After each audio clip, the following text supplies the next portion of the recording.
آپ کو پتہ ہے نا آج کل پیکنگ کی بڑی ویلیو ہے. آپ کے پاس ایک بہت بہترین پروڈکٹ ہو, آپ شاپر میں ڈال کے, آپ نے کسی کی دعوت کی اور شاپر میں بریانی ڈال کے اس کے آگے پکڑا دیا آپ نے, اس پہ کیا اثر پڑے گا؟ وہ کہہ رہا ہے یار یہ آپ کس طرح سے مجھے کھانا کھلا رہے ہیں, آپ شاپر میں جیسے لنگر تقسیم ہو رہا ہوتا ہے. اب آپ کہہ رہے ہیں جی بریانی کا ذائقہ دیکھیں, آپ بریانی بڑی مزے کی ہے, لیکن وہ آپ کی اس تقریر سے متاثر نہیں ہوگا. کیوں؟ آپ کا پیش کرنے کا انداز اور پیش کرنے کا اسٹائل جو ہے وہ ٹھیک نہیں ہے. آج بہت جگہوں پر مسئلہ اس لیے ہو رہا ہے کہ اسلام کو جس انداز میں پیش کرنا چاہیے اس انداز میں پیش نہیں کیا جا رہا. میں اپنی بات کو سمیٹتا ہوں, پھر میں آپ کو سوال جواب کا موقع دوں گا. تو دیکھیے, سب سے پہلے آپ نے یہ کرنا ہے, اپنی زندگی کا ایک ہدف بنانا ہے. وہ ہدف اسلام نے پہلے سے ہمیں دیا ہوا ہے. ہماری جو دوڑ ہے نا وہ اس پر ہے کہ ہم میں سے کون اچھے سے اچھا بن کے دنیا سے جاتا ہے اور کون اچھا بننے میں ناکام ہو جاتا ہے. یہ آپ کو ہدف زندگی بھر کے لیے یاد رہے گا کہ نہیں رہے گا؟ اگر آپ کا یہ ہدف نہیں ہے نا, اور آپ کا ہدف کچھ اور ہے, میں نے پیسہ کمانا ہے, میں نے عزت کمانی ہے, میں نے یہ کرنا ہے, میں نے وہ کرنا ہے, تو آپ قارون سے زیادہ میرا خیال ہے پیسے کما نہیں سکتے, اور فرعون سے زیادہ آپ عزت کما نہیں سکتے. لیکن انجام کیا ہوا؟ مر گئے دونوں, ختم ہو گئے. دنیا میں بڑے بڑے لوگ آئے ہیں, بڑے بڑے خزانے تھے ان کے پاس, بڑی عزتیں تھیں. موت سب چیزوں کو ختم کر دیتی ہے. ہم آخرت پر ایمان رکھنے والے لوگ ہیں. موت کے بعد ایک زندگی ہے. قرآن بار بار اس زندگی کا تذکرہ کرتا ہے. اولم یر الانسان انا خلقناہ من نطفۃ فاذا هو خصیم مبین. انسان کہتا ہے میں موت کے بعد کیسے زندہ ہوں گا, میں تو بوسیدہ ہڈیاں ہوں کہ ختم ہو جاتا ہوں. اللہ کہتے ہیں اپنے ماضی کو دیکھو, تم ایک معمولی سے پانی کا قطرہ تھے, تمہیں اللہ نے انسان بنا دیا. کیا اس عمل کو ریورس کر کے اللہ دوبارہ انسان نہیں بنا سکتا, تمہیں دوبارہ زندہ نہیں کر سکتا؟ تو ہم موت کے بعد کی زندگی پر ایمان رکھتے ہیں. اس زندگی پر ایمان رکھنے کی وجہ سے ہمارا یہ نظریہ ہے, عقیدہ ہے, ہمارے نبی صلی اللہ علیہ وسلم نے ہمیں بتایا ہے کہ اگر اچھے بن کے زندگی گزارو گے تو اس کا بدلہ تمہیں موت کے بعد ملے گا, برے بن کے زندگی گزارو گے تو اس کی سزا تمہیں موت کے بعد ملے گی. تو آپ برے بن کے زندگی گزارنا چاہتے ہیں یا اچھے بن کے زندگی گزارنا چاہتے ہیں؟ اب میں جلدی جلدی اچھا بننے کے لیے 2-4 چیزیں بتا دوں کہ وہ بہت ضروری ہیں, اس کے بغیر آپ اچھے بن نہیں سکتے. اچھے بننے کے لیے 2 چیزیں ضروری ہیں, اور یہ بھی ہمارے نبی صلی اللہ علیہ وسلم نے ہمیں گائیڈ کیا. نمبر 1, اپنا رشتہ خالق کے ساتھ, جو کریٹر ہے, جس نے ہمیں پیدا کیا, اس سے اپنا رشتہ مضبوط کیا جائے, اس کے بیسک حقوق ادا کیے جائیں. اس کا بیسک حق ہے توحید. اس کے بعد اس کا بڑا حق ہے 5 وقت نماز پابندی کے ساتھ پڑھنا. سب یہاں جتنے بھی اسٹوڈنٹس بیٹھے ہوئے ہیں یہ عزم کرتے ہیں کہ ہم 5 وقت نماز انشاءاللہ جماعت کے ساتھ پڑھیں گے. یہ اس خالق ہے. اگر نہیں کرتے تو اللہ کی نظر میں آپ اچھے لوگوں میں شمار نہیں ہیں. جو اپنے خالق کو بھول گیا وہ کیسے اچھا ہو سکتا ہے؟ یہ خالق کا رشتہ. اس کے بعد مخلوق کا آپس میں رشتہ. مخلوق کے رشتوں میں 5ویں پارے کی جو دوسری آیت ہے وہ آپ جا کے دیکھیے گا. اس میں اللہ نے تمام رشتوں کو ڈیفائن کیا ہے. جس سے بھی آپ کا کسی بھی قسم کا تعلق ہے, تھوڑا بہت, جس کے ساتھ اٹھنا بیٹھنا ہے, آپ نے حتی الامکان کوشش کرنی ہے اس سے حق لینے کے بجائے اس کا حق دینے کو آپ نے زیادہ فوکس کرنا ہے.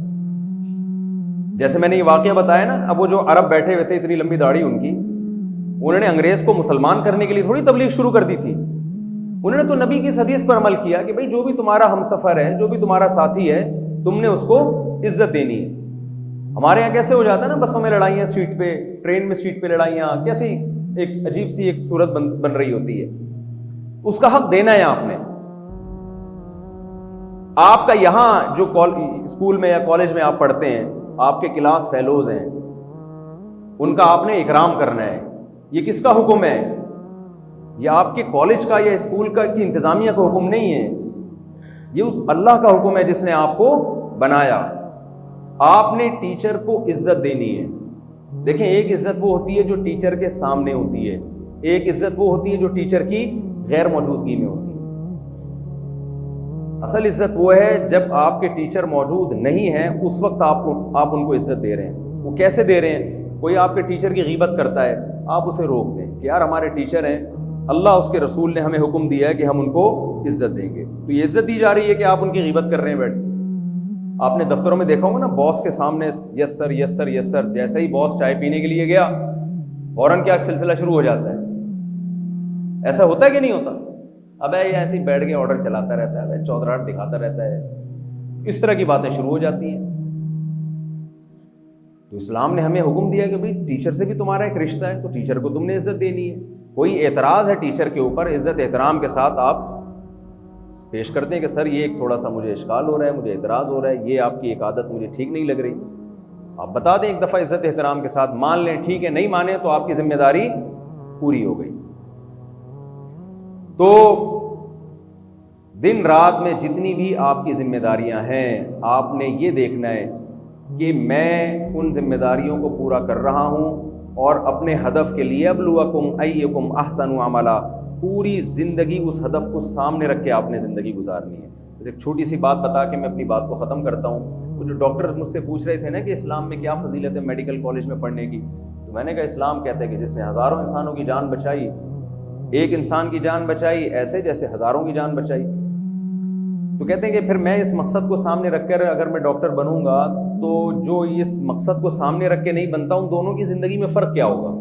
میں نے کہا فرق یہ ہوگا، آپ کا ہدف چونکہ انسانیت کی خدمت تھی، لہذا آپ ڈاکٹر بننے کے بعد جب کوئی پیشنٹ آپ کے پاس آئے گا تو پیسے آپ بھی اس سے لوگے اور وہ بھی لے گا جو مقصد حیات کو سامنے نہیں رکھتا. لیکن آپ لینے کے بعد اس کو جو نسخہ لکھ کے دو گے نا، وہ دوا میڈیکل اسٹور میں آپ کے ماموں کی دکان کے علاوہ بھی کہیں اور وہ نسخہ مل رہا ہو. ورنہ ڈاکٹر جو نسخہ لکھ کے دیتے ہیں نا، وہ کلینک کے ساتھ جو میڈیکل اسٹور ہوتا ہے اس کے علاوہ پوری دنیا میں وہ میڈیسن کہیں بھی بولے نا نہیں مل رہی. میں نے تو کئی بار تجربہ کیا ہے، ڈاکٹر صاحب نے ایک میڈیسن لکھ کے دی، ہم گئے یہاں ختم ہو گئی ہے، تو پوری کائنات میں WHO کے پاس بھی نہیں ملے گی وہ آپ کو. تو آپ کا کیا خیال ہے، اس ڈاکٹر کا مقصد انسانیت کی خدمت تھی؟ انہیں پیسے تو مل جائیں گے، کمیشن بھی مل جائے گا میڈیکل والے کی طرف سے، انسانوں کی جان بچانے کا آخرت میں کوئی ثواب بولے نہیں ملے. اگر ان کا مقصد انسانیت کی خدمت ہوتا، ہدف یہ ہوتا کہ انسانیت کی خدمت تاکہ اللہ خوش ہو جائے، تو یہ وہ میڈیسن پیشنٹ کو لکھ کے دیتے جو معیار میں اچھی ہے اور قیمت میں سب سے سستی ہے. پیشنٹ تو آپ پر اعتماد کر کے آیا ہے. تو میں نے ڈاکٹر کی ایک مثال دی ہے. آپ کالج سے فارغ ہونے کے بعد زندگی کے جس شعبے میں بھی جائیں، آپ نے نیت یہ کرنی ہے میں نے اپنے ملک کی، اپنی قوم کی ترقی کا ذریعہ بننا ہے. جیسے یوسف علیہ السلام نے ارادہ کیا تھا، پیسے بھی ملیں گے انشاءاللہ آپ کو، عزت بھی ملے گی انشاءاللہ آپ کو، لیکن ٹارگٹ اور ہدف آپ نے دولت اور عزت کو نہیں بنانا. یہ دولت اور عزت ایسی چیز ہے کہ انسان صحیح چیز کو جب ہدف بناتا ہے تو دولت اور عزت اس کے پیچھے بھاگتی ہے، اور اگر آپ کا ہدف صحیح نہیں ہوگا تو آپ دولت اور عزت آپ کے آگے آگے اور ساری زندگی آپ اس کے پیچھے پیچھے بھاگتے بھاگتے بالآخر تھک کے چور ہو جاؤ گے، ایک دن موت کا شکار ہو جاؤ گے آپ. یہ دونوں چیزیں انسان کو ملتی ہیں. حدیث میں آتا ہے من كانت الآخرة همه جعل الله غناه في قلبه وجمع له شملا وأتته الدنيا وهي راغمة ومن كانت الدنيا همه جعل الله فقره بين عينيه وفرق عليه شملا ولم يأته من الدنيا إلا ما قدر له. نبی صلی اللہ علیہ وسلم نے فرمایا جس شخص نے دنیا کو ہدف بنا لیا، عزت شہرت پیسہ، آج اکثر لوگوں کا ٹارگٹ یہی ہے، عزت شہرت پیسہ چاہیے بس. آپ صلی اللہ علیہ وسلم نے فرمایا تو ہمیشہ عزت شہرت پیسہ آگے آگے بھاگے گا اور یہ اس کو حاصل کرنے کے لیے پیچھے پیچھے بھاگے گا، ساری زندگی اسی دوڑ میں لگا رہے گا. اور آپ صلی اللہ علیہ وسلم نے فرمایا جس نے آخرت کو فوکس کیا کہ میں نے خدا کی نظروں میں اچھا بننا ہے، میں نے قوم کا ایک اچھا فرد بن کے دکھانا ہے، اور میرا مقصد کیا ہے اللہ کی رضا، تو آپ صلی اللہ علیہ وسلم نے فرمایا کہ اتتہ الدنیا وہی راغمہ، دنیا اس کے پاس ناک رگڑتی ہوئی آئے گی. عزت بھی شہرت بھی پیسہ بھی، یہ دونوں آئیں گے، اور کیسے آئیں گے؟ ناک رگڑتے ہوئے آئیں گے اس کے پاس. یہ سب چیزیں انشاءاللہ آپ کو ملیں گی اور ذلیل ہو کے ملیں گی. یہ ذلیل ہوں گے، آپ عزت والے ہوں گے. ایک بزرگ کے پاس ایک بادشاہ گیا نا، اور کہنے لگا کہ بادشاہ سلامت کبھی ہمارے در پہ بھی آیا کریں. بادشاہوں کے پاس، حکمرانوں کے پاس جانے والوں کی دو قسمیں ہوتی ہیں، ایک وہ جو اپنے مفاد کے لیے جاتے ہیں اور ایک وہ جو قوم کے مفاد کے لیے جاتے ہیں. یوسف علیہ السلام مصر کے بادشاہ کے پاس اپنے لیے گئے تھے، قوم کے لیے گئے تھے؟ قوم کے لیے. لیکن جو اپنے لیے جاتا ہے نا، تو بادشاہ تو اس لیے ان بزرگ کو کہہ رہا تھا کہ آپ آیا کریں، کبھی ہم سے ہدیے نذرانے لیا کریں. تو بادشاہ نے کہا کہ میں اپنے غلاموں کے غلام کے پاس نہیں جاتا. بڑا آدمی تھوڑی چھوٹے کے پاس جاتا ہے، غلام کے پاس، اور تو میرے غلام کا بھی غلام ہے. بادشاہ حیران ہوا کہ یار میں کنٹری کا سربراہ ہوں، اتنی میری حیثیت، اور انہوں نے میری 2 ٹکے کی ویلیو نہیں چھوڑی، مجھے کہہ دیا تو غلام بھی نہیں بلکہ میرے غلام کا بھی کیا ہے، غلام ہے. تو بادشاہ نے کہا آپ نے مجھے کیسے اتنا بڑا الزام لگا دیا کہ میں آپ کے غلام کا بھی غلام ہوں، میں تو بادشاہ ہوں. میں نے کہا بھائی دیکھو دنیا میری غلام ہے، میں دنیا کو لفٹ نہیں کراتا. عزت، شہرت، پیسہ، یہ سب چیزیں دنیا ہے نا، میں ان کو زیادہ لفٹ نہیں کراتا. یہ میری غلام ہے، یہ میری لونڈی ہے، اور تو اس دنیا کا غلام ہے. جس کو چیز کو میں لفٹ نہیں کراتا، تیری نظر میں دنیا کی سب سے بڑی چیز ہی وہی ہے. دنیا میری غلام ہے اور تو کس کا غلام ہے؟ دنیا کا غلام. تو میرے غلاموں کا غلام ہے بادشاہ سلامت. میری نظر میں تو آپ کی 2 ٹکے کی ویلیو ہے نہیں، اب تو میرے غلاموں کے غلام ہیں. تو یہ میسج ہے کہ آپ نے عزت، شہرت، لالچ، ان چیزوں کو ہدف نہیں بنانا. ہدف بنانا ہے ملک اور قوم کی خدمت، تاکہ آپ اللہ کی نظر میں سرخرو ہو سکیں. دیکھیں موت سب کو ہو. آپ کو پتہ ہے ہمارے بہت سے فورسز میں ایسے بہادر ہیں جن کو نشان حیدر ملا ہے. انہوں نے دنیا کو قربان کیا کس کے لیے؟ اللہ. کوئی بھی انسان موت اپنی جان حوالے نہیں کرتا جب تک کہ اس کو آخرت پہ یقین نہ ہو. مرنا آسان نہیں ہے، کیونکہ مرنے کے بعد کتنا بھی پروٹوکول کسی شہید کو آپ دے دیں گے، وہ تو چلا گیا نا دنیا سے. جب تک آخرت پر ایمان نہیں ہوتا، انسان اپنی جان اپنی قوم کے لیے کبھی بھی پیش نہیں کرتا. یہی تو وجہ ہے، ہم نے غیر مسلموں سے سنا ہے کہ ہمارے فوجیوں میں وہ موٹیویشن نہیں ہوتی جو مسلم فوجیوں میں ہوتی ہے.